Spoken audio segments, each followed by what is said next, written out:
జనసేన అధినేత పవన్ కళ్యాణ్ తాజాగా తాను పోటీ చేస్తున్న పిఠాపురం నియోజకవర్గంలో ఎన్నికల ప్రచారానికి కొబ్బరికాయ కొట్టారు. ఇక్కడ నుంచే ఆయన తన ప్రచారాన్ని ప్రారంభించారు.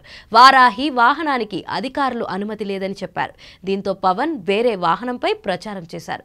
కొద్ది దూరం పర్యటించి స్థానికులతో మమేకమయ్యారు. అనంతరం ఆయన ప్రసంగిస్తూ పిఠాపురంలోనే తాను ఇల్లు కట్టుకుంటానని చెప్పారు. అంతేకాదు తనను ఈ ఎన్నికల్లో గెలిపించాలని, అలా చేస్తే అభివృద్ధి అంటే ఏంటో చూపిస్తానని పవన్ చెప్పారు. ఇంకా ఆయన మాట్లాడుతూ పిఠాపురం నుంచి పోటీ చేస్తానని కలలో కూడా అనుకోలేదు. నన్ను గెలిపించండి, నియోజకవర్గాన్ని గుండెల్లో పెట్టుకుంటా, అధికారంలోకి రాగానే ఇక్కడి ఆసుపత్రులన్నీ బాగు చేస్తా, నైపుణ్య అభివృద్ధి కేంద్రాల ఏర్పాటు చేస్తా, మల్టీ స్పెషాలిటీ ఆసుపత్రులు పెట్టిస్తా, మోడల్ నియోజకవర్గంలా తీర్చిదిద్దుతా, పిఠాపురంలోనే ఇల్లు కట్టుకుంటా. నన్ను ఓడించడానికి చిత్తూరు జిల్లా నుంచి ఎంపీ పెద్దిరెడ్డి మిథున్ రెడ్డి వచ్చాడు. మండలానికి ఒక నాయకుడిని పెట్టారు. 100 కోట్లు ఖర్చు పెట్టేందుకు సిద్ధమయ్యారు.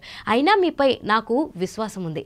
నన్ను గెలిపిస్తారని ఆశిస్తున్నా అని పవన్ వ్యాఖ్యానించారు. పొత్తు అందుకే పెట్టుకున్నాం. అనేక సార్లు నేను రైతులను కలిసా, సాధారణ ప్రజలను కలిసా అని పవన్ అన్నారు. ఈ 5 ఏళ్లలో ప్రజలు నలిగిపోయారు. అన్ని వర్గాలు వినిపిస్తున్నాయి. అందుకే ఈ దుర్మార్గమైన పాలనను అంతం చేయడానికే టీడీపీ, బీజేపీ, జనసేన కలిశాయని పవన్ కళ్యాణ్ చెప్పారు.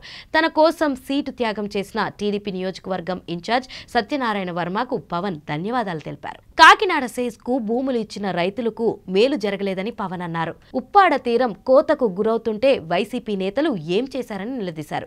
కాకినాడ పోర్ట్ డ్రగ్స్, బియ్యం, డీజిల్ మాఫియాకు అడ్డాగా మారింది. ఎన్నికల ఖర్చుకు కావాల్సిన డబ్బును ఆ పోర్ట్లోనే దాచారు. యువతకు 5,000 జీతం కావాలా, 25 ఏళ్ల భవిష్యత్తు కావాలా అనేది తేల్చుకోవాలి.